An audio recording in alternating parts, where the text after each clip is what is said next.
Hello viewers देखो JTS रो school choice login केमिति करेंगे। तो प्रथम आपण रोल नंबर देवे, रोल नंबर तले कैप्चा देवे, कैप्चा देला परे लॉगिन कलापर आपण को एपरी इम्पोर्टाट इंस्ट्रक्शन शो कर। तो से इम्पोर्टाट इंस्ट्रक्शन रो तलरे गोटे टिक करने गोटे बॉक्स रही, से बॉक्स उपरे आपण टिक कर प्रोसीड उपरे क्लिक कलापर आपण को स्कूल लिस्ट गुड़िक देखब। तो से जो स्कूल लिस्ट गुड़िक देखा तो आपण जदि एससी कैटेगोरी तो आपण केवल आपण उद्दिष्ट स्कूल गुड़िक देखो। देखो एपरी देखा स्कूल लिस्ट गुड़िक। तो एठारे जे जो कैटेगोरी होते तांकर केवल सही कैटेगोरी देखा अन्य सबू देखा ना। तो ये देखो सबुठार वैकेंसी 111 रही। तो आपण ए लिस्ट को तल को स्लाइड करके आपण सबू नोट करी मध्य रखिपारे। देखो एपरी स्लाइड कलापर जदि आपण से गुड़िक टच करेंगे ताहले बा क्लिक करेंगे तले सेटा प्रिफरेंस अनुसार रही। तेणु आपण केवल प्रथम एपरी स्लाइड करके देखि नियंतु। देखि नेला परे आपण से गुड़िक स्क्रीनशॉट किंवा स्क्रीन रिकॉर्डर किंवा नोट करके आपण किंवा कॉपी करके एक्सेल किंवा अन्य कोनोसी ऐप द्वारा जदि आपण ए लिस्ट गुड़िक रखिपारचंती ताहले भल।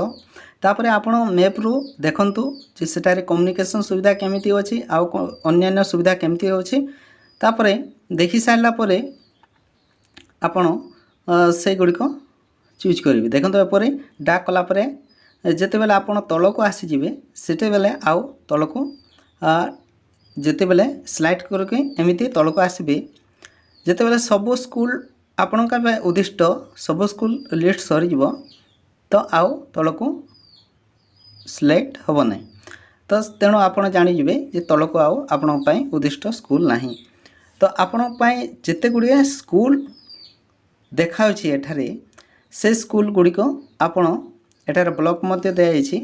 तो एड्रेस रे आपण जानीपारे से एड्रेस रु तो आपणकर से स्कूलटा कौटी अच्छी आपण प्रथमे मैप रु सर्च करके देखंतु। तापरे अन्य गोटे दिन रे आपण से गुड़िक चॉइस लॉगिन करके सबमिट करेंगे।